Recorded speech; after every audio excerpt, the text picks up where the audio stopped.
Good evening, and welcome to the virtual partner dust meeting for the Skiffes Creek Connector Project. My name is Kelly Alvord, and I'm a member of Vdot's Hampton Roads District Communications team and one of the moderators for tonight's session. Tonight, our team will provide updated information about the Skiffes Creek Connector Project and allow attendees to ask any questions that they have about the upcoming construction phase. First and foremost, we want to point out that Vdot is new at hosting large meetings virtually, so we ask for everyone's patience and understanding as we apply these new technologies and work through how best to conduct public meetings. This meeting is being recorded and will be posted on the project website within 48 hours of this session. Moving to slide 3. Given the unique circumstances of our COVID-19 pandemic this last year, along with our commitment to protecting public health during this national emergency, Vdot is conducting this virtual partner dust meeting to avoid in-person contact. However, all the information we would typically present during an in-person meeting, including project information, estimated schedule and cost, the process for sharing your questions, and key contacts will all be presented here tonight, just as it would have been if we were being in person. And that information is also going to be made available on the project website for access at any point. For those of you who may be joining by phone, our presenters will state the slide numbers as we go through the presentation to help you follow along. A copy of the full slide deck and other project materials that may be referenced here tonight are also available currently on the project website at www.virginiadot.org/skiffescreek. On slide 4, we continue. Since virtual meetings may be new to some, we want to provide some quick instructions on the different ways that you can help participate, as well as some basic housekeeping items. During the presentation, all phone participants will be muted initially. However, the chat box will be open for questions and comments from those of you who are viewing from a computer or mobile browser. This diagram shows the button to sign in as a guest where to type your questions. Please enter your full name in the guest box so that we're able to address you by name. We do ask that when you submit your question online, you also take a moment to complete our demographic survey that's shown in a nearby box on the page. This is a voluntary survey, but provides very important information to our civil rights and project team and helps us ensure that we are reaching all communities within our district for this project and future projects. For participants who called in via the phone, if you do have a question, you'll want to dial *3 to raise your hand, which will alert us of your request to speak. We will then allow you the opportunity to share your question during the question and answer period. We will try to respond to as many questions as we can tonight, but those that cannot be answered or are not answered due to time will can be addressed by email using the contact information that we will share in a moment. On slide number 5, when using the chat box, make sure the message is relevant to this project, and please be polite in your language, as we will read all questions aloud and include them in the official meeting transcript. We do expect this presentation to last about 30 minutes, followed by a question and answer period. Tonight's meeting will conclude once all questions are addressed and no later than 7 p.m. Any individual who does not abide by these ground rules or who submits anything inappropriate will be manually disconnected from the meeting. If you would like to request hard copies of these presentation materials or any information found on the project page, please reach out to myself or one of the presenters and we will ensure a set is mailed to you. Now that we have covered the guidelines and technical elements for this presentation, we're ready to get started with the project information. At this point, I would like to introduce Jim Klotz, who is our area construction engineer for the Virginia Department of Transportation Hampton Roads District. Jim has been with Vdot for over 5 years and currently oversees a number of the larger projects going on in the district, including the Skiffes Creek Connector. Jim will take us through the agenda for tonight and introduce the other members of our project team. Jim? Thank you, Kelly. Good evening, everyone. We're on slide 6. Just keeping records for our audience and recording folks. So tonight's presentation is going to be broken down into 6 facets. You can see them there, the welcome and overview of the project history and location. We're going to talk about the construction timeline from where we are today and where we're going through the next year and a half to, end of October-ish of 2022. We'll talk about some impacts, potential impacts on Route 60 and 143 on both ends of the job. And we'll finish up with some questions and comments. We have gone over, Kelly, thank you for going over how folks can submit those, and we'll have some question and comment answer period at the end of the presentation. Slide 7, please. There we are. This is the Vdot projects team.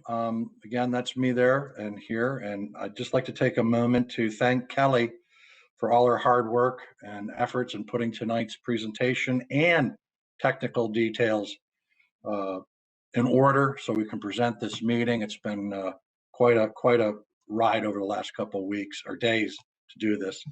She's going to be our embedded public information officer. She'll provide project updates to the website and also probably respond or will be responding to your questions tonight and as the project goes on, and put them in layman's terms. So some of the questions you pose will be understandable and not engineering speak. But next up is Wally Zaman. This is a design build project.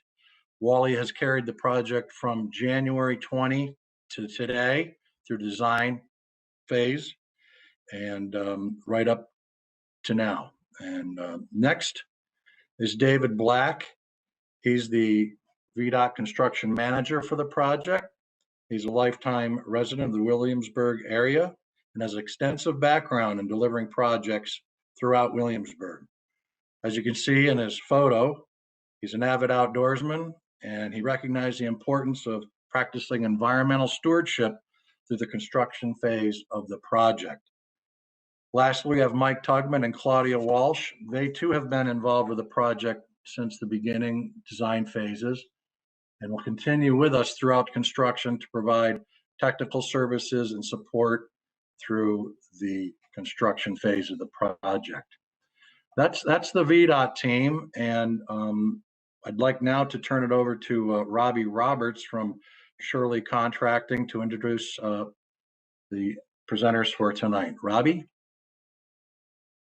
Thanks, Jim. As you said, I'm Robbie Roberts. I'm a contract manager for Shirley Contracting for the Skiffes Creek Connector Design Build Project. I serve as the Design Build Project Manager. Shirley's been building roads and bridges for about 47 years. I've been working primarily for Virginia Department of Transportation. We've been doing design build projects for the better part of 20 years, and almost every one of them with Dewberry Engineers as our design partner. So real quick, let Matt introduce himself. Thanks, Robbie, and good evening, everyone. I'm Matt Thomas with Dewberry, and I'm the design and build team's design manager. I've been with Dewberry for over 15 years, and most of that's all been working on design builds with Shirley. So we have a good partnering relationship and can do well to get things done on this project. All right, thanks, Matt. And we've had a team working here in the Hampton Roads District for probably about the last 6 years consecutively, mostly along I-64. So you've probably seen us around, and we're excited to start a new one in James City County, a location where we've done some work before. So we do like to, as we are builders, and we always like to start off with safety. So briefly, we'll just hit a couple topics, and then I'm going to turn the meeting over to Matt to introduce the project and the design. So safety, it's our most critical focus. There's nothing more important than keeping our folks safe and keeping the public safe traveling through the work site. So just real quick, our emphasis is worker safety and making sure that all of our employees or subcontractor employees, the delivery truck driver, they come to the job and leave the job as healthy as they arrived, or better if that's possible. Obviously, fall protection is going to be a a major focus with 2 new bridges to build. Our safety policies that we have in place and train our people on are designed with the expectation that every activity at the project can be performed in a safe manner. And our employees are empowered. If they see something, they are empowered to say something, stop the work if necessary until something can be corrected to make sure that everything we do every day is done in the safest possible manner. Along with worker safety, the public's safety is paramount. We have the traveling public running through our work zones, our work areas, feet away from where the work is happening. So we emphasize maintenance of traffic in our design and in our execution of the project. And the critical items for us are, trying to delineate the travel lanes from the work zones, and I'll talk about that a little bit later in the presentation tonight. But again, we believe that everything can be done in the safest manner possible, and our goal is always 0 incidents on the project. So next slide, please. And so here's the project location, and I'm going to hand it off to Matt at this point. All right, thanks, Robbie. And on slide 10, you'll see just a high-level view of where the project is located. It's located in the area where Route 143 and Route 60 kind of diverge and split from each other a lot further. And for the folks on Route 60 trying to get to 64, have to take a long route through narrow roadways and by the James Elementary School, and just driving through that congested area poses a lot of risk. And so this project is intended to connect those 2 roadways and facilitate a better access over to the interstate and reduce that congestion along Route 60. And if you move on to slide 11, as this project's been going on for some time and developing a purpose and need and working with the environmental agencies and Vdot, and they came together and pulled together this purpose and need for the project. And as you see here, and as I've already mentioned, it is to connect Route 60 to 143 and provide that safe manner to get over to the interstate. And with a lot of the truck traffic that is along Route 60, mainly coming from the distribution facilities, coming from those distribution facilities, just trying to get that truck traffic to the interstates faster is paramount to this project.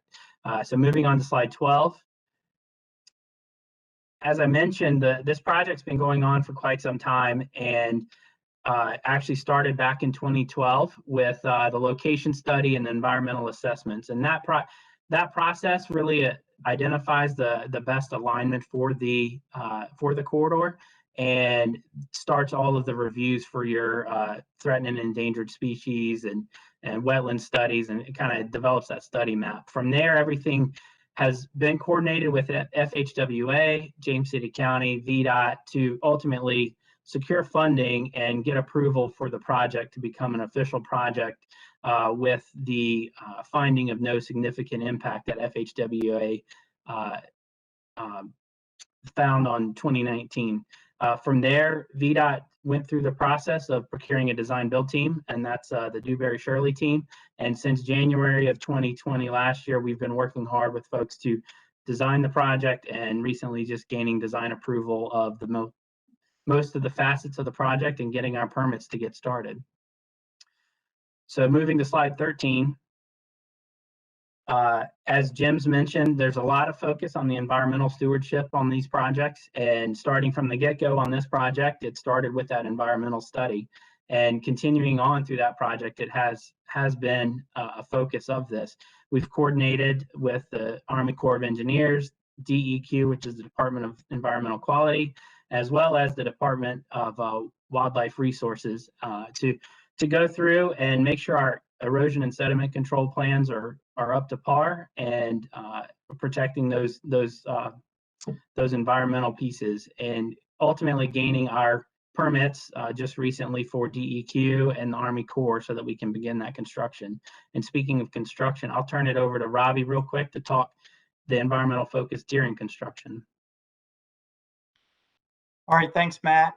And our commitments during the construction phase are outlined in those permits and also incorporated into the design. So we have detailed plans for erosion and sediment controls and our actions on the site, and many of them are at the beginning of the project construction, are clearly marking the limits of disturbance of the project, making sure any wetlands that are not to be impacted are delineated and we do not enter those wetlands, and then installing and maintaining the erosion and sediment controls per the plans, and then some.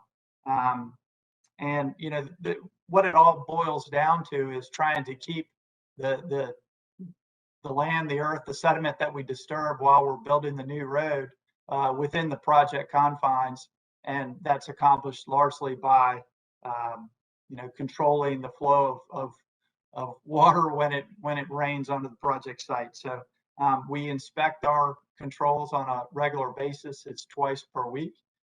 Create an inspection report and perform maintenance immediately. And we work closely with the agencies that provide oversight, and that includes, you know, Vdot, DEQ, the Corps of Engineers. We're in close contact with them throughout construction to ensure that the project stays in compliance. All right, thanks, Robbie. And we'll turn over to slide 14 and like to talk about the design elements of the project to give you an overview of that. And so as you see on this slide, this is an overview of the project with the roadway running down the middle. And we've highlighted a couple of areas. The first being number one is the intersection of Route 60 with the new Skiffes Creek connector. At this location, you're going to see new turn lanes, right and left turn lanes off of Route 60, and a brand new upgraded signal. Currently, there's a signal there now, but it will be upgraded with an additional leg for that. And then at number two takes you up to Route 143. And at this location, we're again adding some turn lanes right and left off of 143, some additional widening, and a new widened entrance into the Branscombe facility right there. And there will also be a brand new signal that is currently not there today. There'll be a brand new signal there at the end of this construction. The two major highlights of this corridor is the two new bridges. Number 3 here is where we're crossing Skiffes Creek, and then from number 4, that's where we're crossing over CSX and Route 143 with a new bridge there. And going to slide 15, a few more elements to go over. Down at Route 60, number 6 you see here, that is a shared use path. There's an existing bus stop there, and so we're providing a wider shared use path from the intersection over to that bus stop. And then number 5 you see here, those are all the MSE walls, or mechanically stabilized earth walls, that are associated with the bridges. And then down at near the intersection of 143 on the right side of the screen, those are being used so that we keep our limits very tight through the corridor and reducing our impacts to the heavily wooded area around those facilities. And specifically down at 143, those walls are being to limit our impact to the environmental area there, where Vdot just recently completed a stream restoration project. So we wanted to make sure we don't impact that. The last thing I wanted to point out on the design elements are the items number 7. Those are the locations of our stormwater facilities. These have all been designed as dry facilities. So on a normal basis, there should not be any standing water within those. And then on large rain events, there'll be some water that will slowly draw down. And that slow drawdown is critical to maintaining our outfalls as we outfall into the Skiffes Creek Reservoir area, just making sure that we meet the requirements of that outfall and making sure we're not impacting that. And so that's why those slower drawdown times are designed for those ponds.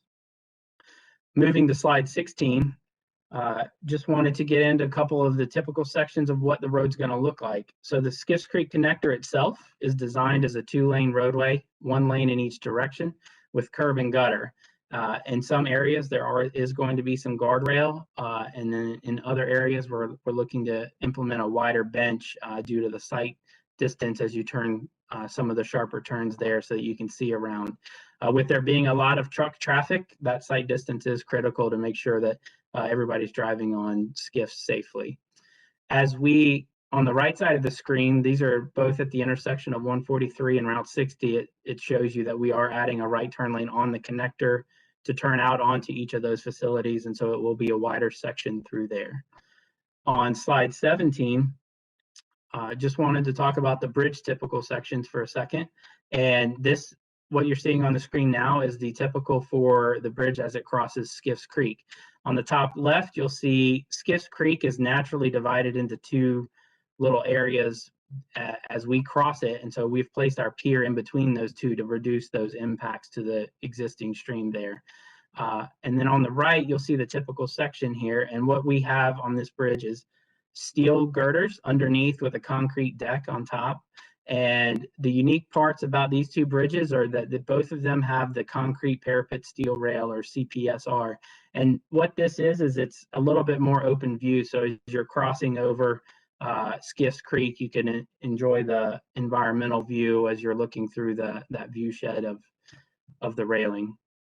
On slide 18, looking at the CSX bridge, the very similar setup with the steel girders and concrete deck. The difference you'll see here is that since we're crossing over 143 and the CSX railroad, we do have a safety fence alongside this bridge on both sides. So that will be different as you drive over the CSX bridge. Moving on to slide 19, I'll turn it over to Robbie to dive into the schedule and sequence of construction a little bit. Okay, thanks, Matt. So just talking a little bit about what we've got to build and how we're going to do it. We do have the project broken down into 3 major stages, but they are heavily overlapped. As you can see, both stage 1 and stage 2 have spring 2021 starts.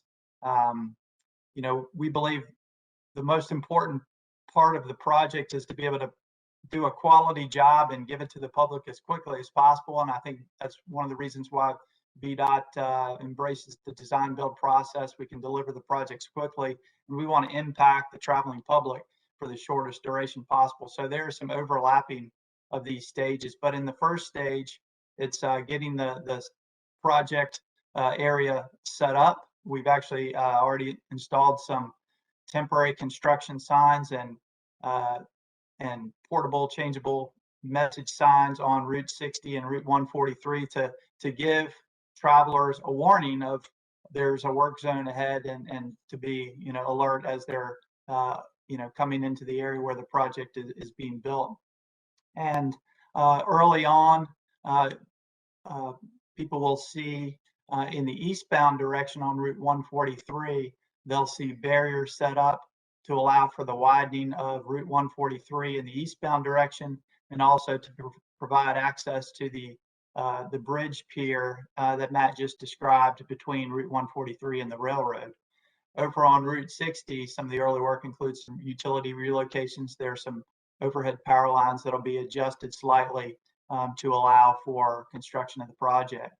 The meat of the project is what we call our stage 2, where we're continuing work on Route 143, continuing the improvements, the widening on Route 60. And when we say widening, we're talking about feet and turn lanes, not additional travel lanes, but the new roadway, you know, connecting 60 to Route 143. So the new roadway construction, the new bridge over Skiffes Creek, the new bridge over the railroad and Route 143, the stormwater management facilities that Matt just described. All this work will be going on concurrently. It's a very fast paced project, and so we'll have crews working in all areas. But unfortunately, the public will only really see what's going on along the edges of Route 60 and 143. Most of the work is until we're able to put traffic on the new road will be somewhat out of view. And then the last stage, which is in the spring and summer of 2022, is the final surfacing of the existing roadways and all of the permanent marking signage getting the traffic signals properly functioning. That's sort of the last phase, and then we turn over the project in summer of 22 with a final completion of the work by the fall of 2022. So not far off. Next slide, please. And this is just a graphic. It shows the stages that we just described, but again, there will be some overlapping of that work on Route 143, Route 60, and then as we start cutting in the new road and start bridge construction, will all be occurring through this summer and fall. Next slide, please. Hopefully this gets a little more interesting here. So this is a graphic that we prepared for the meeting tonight, which shows the intersection at Route 60 and Skiffes Creek Connector, and to the south or to the bottom of the page, for those of you that are online and seeing the graphic, that's Green Mountain Parkway. This shows the final configuration of that intersection. There is a signal there now. Obviously, it's getting modified with the new road tying into that spot. But as we are constructing this intersection, there is some minor widening of the roadway. There is work on turn lanes. There is the new signal that's components that are going in to prepare this intersection, and then the resurfacing of the roadway and the pavement markings. There will be lane closures, either static lane closures or flagging operations to facilitate that work. But at all times, we will maintain traffic through Route 60, and at all times, we will have access to Green Mountain Parkway. There's a number of businesses that utilize Green Mountain Parkway. There's a storage facility, there's a Carter facility, which they support us, and there's several distribution facilities further to the south that utilize this intersection. So we will always maintain traffic, but the traveling public will see from time to time some closures.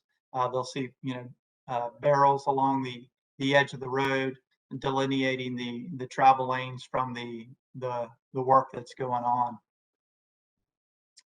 Next slide, please. Thank you. And similarly, at Route 143, we have a new intersection where Skiffes Creek Connector terminates at 143. Here, this is where this new intersection is very close to where a lot of travelers, a lot of the traffic is getting on and off of I-64 to the right of the page there, or to the east, I would say. But like Route 60, we'll delineate the work from the travel lanes. We'll always be maintaining traffic through the area. The first thing that people will see after the signs and the message boards that we just talked about is barrier along the eastbound side of the roadway to allow the widening and the bridge pier construction. And the work is phased so that we can always maintain good traffic flow through this area. We know it's a very busy road. We actually had an office, and if you can see the picture here, that's an office from several years back where we lived and worked from, and we know how much traffic there is on 143, somewhat improved with the I-64 Segment 2 and Segment 1 projects completing. But we will, like Route 60 here at 143, we'll maintain access at all times to the facilities that are in the area. And there's a jail facility, the Vdot facility. Csx accesses their tracks for maintenance from Route 143. And then there's the Branscombe ready mix plant and asphalt plants along the roadway as well. So, we've got a lot of work here, but we've got a great plan to maintain traffic, accomplish the work, maintain access to the businesses while we do it. Next slide, please. So just recapping schedule, in January of 2020, we were awarded the project and started design. That the design and permitting has been completed, and we're starting now. So we've got we are here in spring 2021 and excited to get the job started. And it is very quick. You know, the probably longest duration for many of these roadway projects are the structures, the bridges. And we've got 2 nice new bridges that we're building, but fortunately we don't have to build them in phases because it's a brand new roadway. And we'll be able to deliver this project late summer, early fall of 2022. And so with that, I'm going to hand it back to Jim Klotz, Vdot. Yeah, before we get into the questions and comments, I want to thank both Robbie and Matt for doing a great job in presenting the project. You heard us talk about safety and environmental stewardship. As you know, we're going to be crossing Skiffes Creek headwaters. There's wetlands and forests, virgin terrain that we're going to be crossing. And there's a few other tenets that I like to see and fulfill throughout the duration of the construction. And that's going to be, as Robbie mentioned earlier, quality job, within budget, and on time. So those are the 5 things that I take very dear to the heart as a gauge for a successful project: safety, environmental stewardship, a quality job delivered on time and within budget. And if we hit all 5 of those, I'm hoping and fairly confident that we're going to be continuing to garner your trust as we move this project from today through the next couple year and a half until completion. So thank you both, Matt and Robbie. Kelly, thank you again. And I see some questions are coming in. Just going to double check with Kelly. I read them, and this is from Kevin Poole. He's a guest.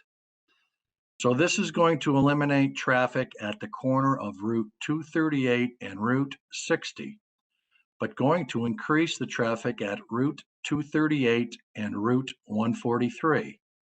So what's the plan to address all the trucks that will now be turning left off Route 238 on to Route 143? That light is going to be a nightmare now. Any thoughts of a traffic circle there? Thinking, is that the actual intersection of 238 and 143? Not exactly sure where that traffic circle was considered. Does David or maybe Matt, do you have? Yeah, so Jim, I can take that for a second. So as part of the preliminary part of this project, ahead of being awarded to the design builder, Vdot did a traffic study that looked at the network around and identified that the limits of this project, and then just barely outside of that, that the levels of service of all those intersections would remain fairly similar to what they are today. From looking at the map, I believe you're talking about the 238 and 143 that is further to the east of 64.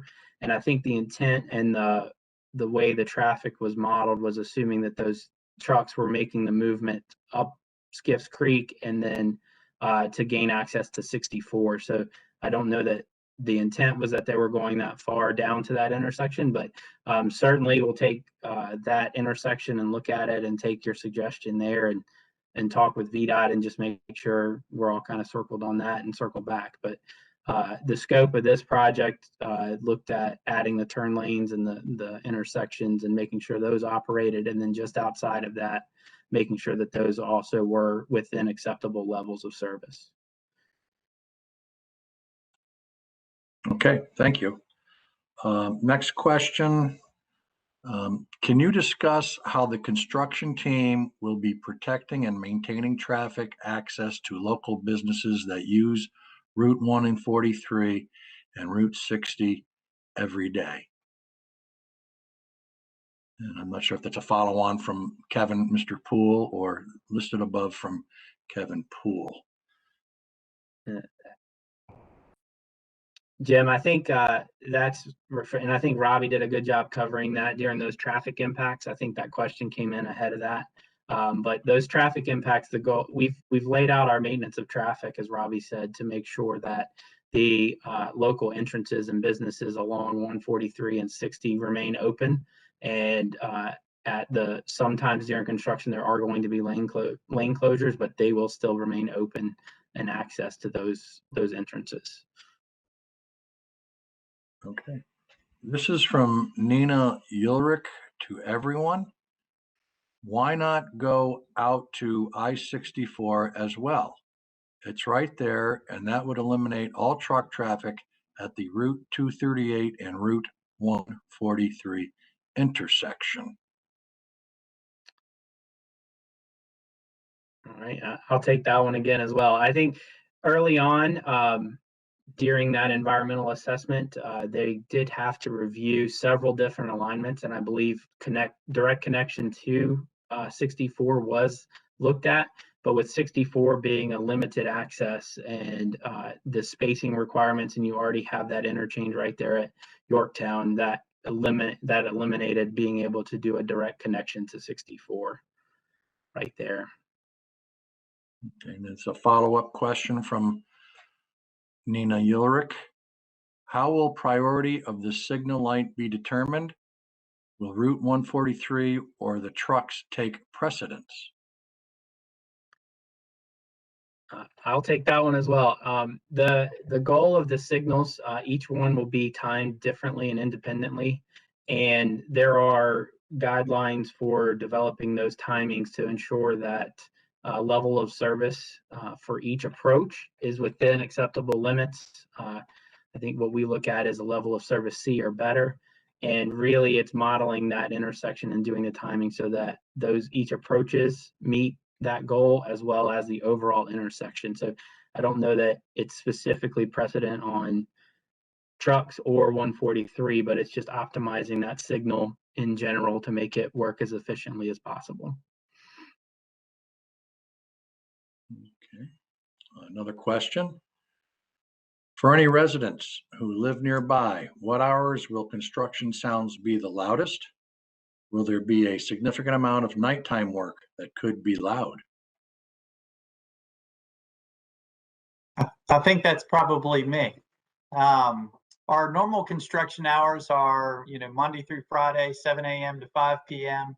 But with the fast-paced schedule and weather impacts just about everything we do, we do work some weekends. We don't expect there to be very much night work on this project. Only the setting of girders over Route 143, which will involve some short duration closures, which will have to be in the middle of the night due to when the least amount of traffic is coming through the area. But that will only be a 1 or 2 nights over the entire duration of the project. As far as the activities that are create noise, again, with a new roadway, the amount of demolition on this project is minimal, so that really leaves the foundation installation for the 2 bridges, which will be this summer.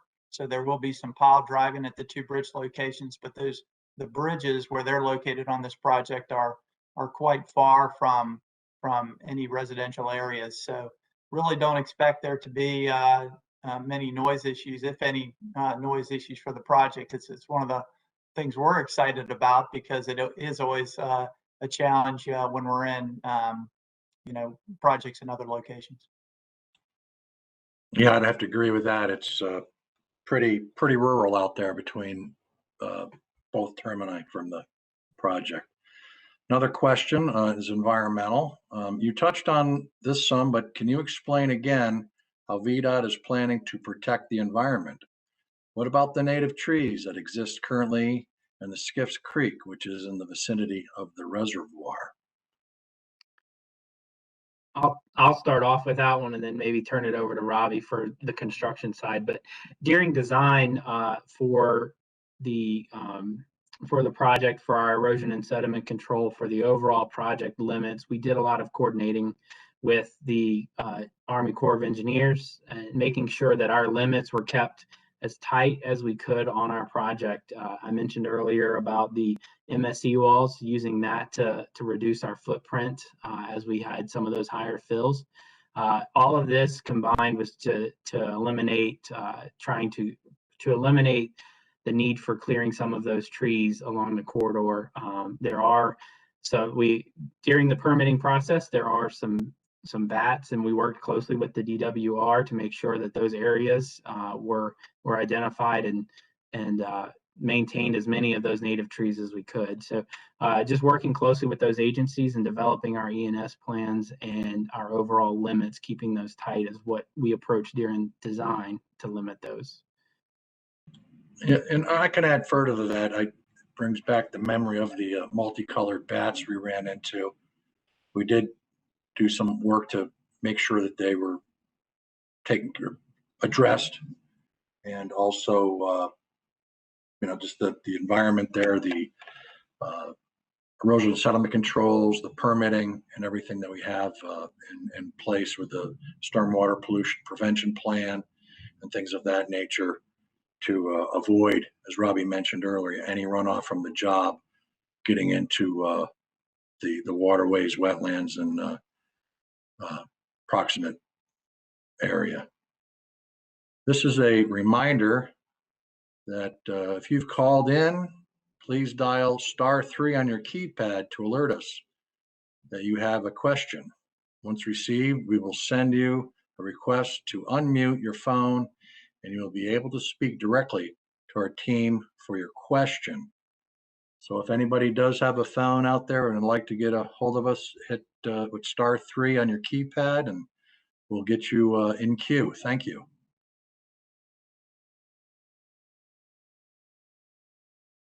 While we're waiting to see if there are further questions, I can just tack on to that last one about, the environment and working over Skiffes Creek. We worked very closely over the last year with the oversight agencies on the design of the Skiffes Creek Bridge and how we'll build it. And obviously, we've got to have a causeway for a crane to be able to build the bridge. But we've come up with a design where we've got temporary pipes to maintain the flow, the stream flows through the area.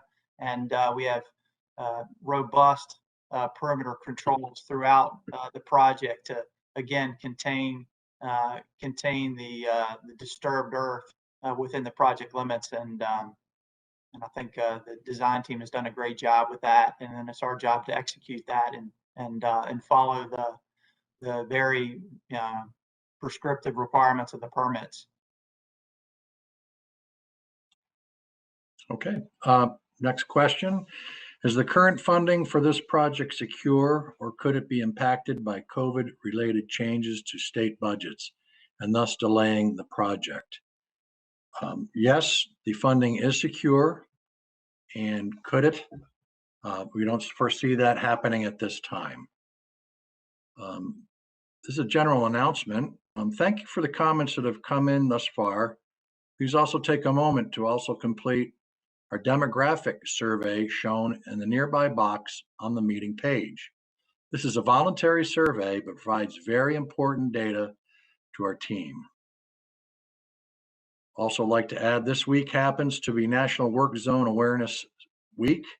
We'd like to offer a reminder to all motorists to slow down and to be extra alert in work zones to ensure the safety of our crews working as well as themselves and the passengers. And I personally drove through there today. The VMS boards, the variable message sign boards, are up. Expect work 5-3. That's Monday. And also we have a lot of signs along 143 to alert motorists that the construction site is up and running.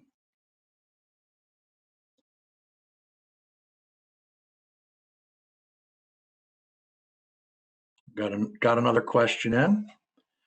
Will there be an optional detour in place for those that use Route 143 or Route 60, or any alternate routes suggested for heavy trucks or wide load transport?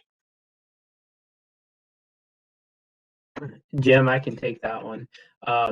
So there are not any optional detours signed for folks to use that. However, we do have in our incident management plan and our transportation management plan, we do have emergency detours should anything come up that will be enacted and placed for that.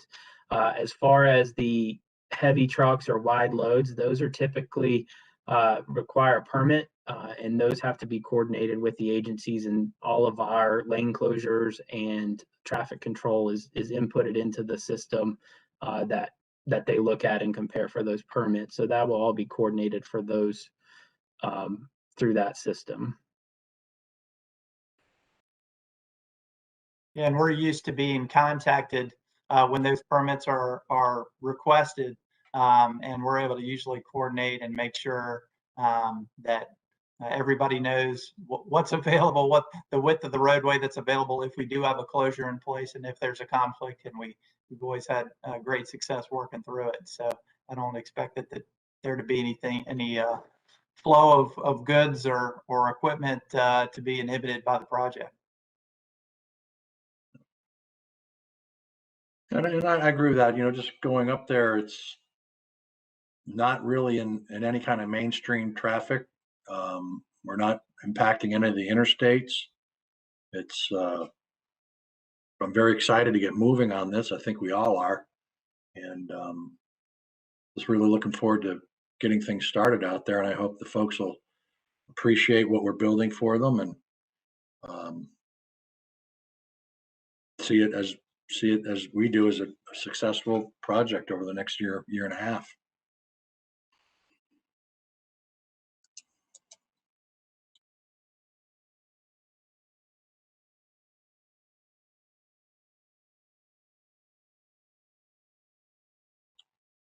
So Kelly, one last call for questions. Thank you. Kelly's prompting me. If there's anybody there, *3 on your phones, or enter them as you did, as Kelly pointed out, to do that when the program started.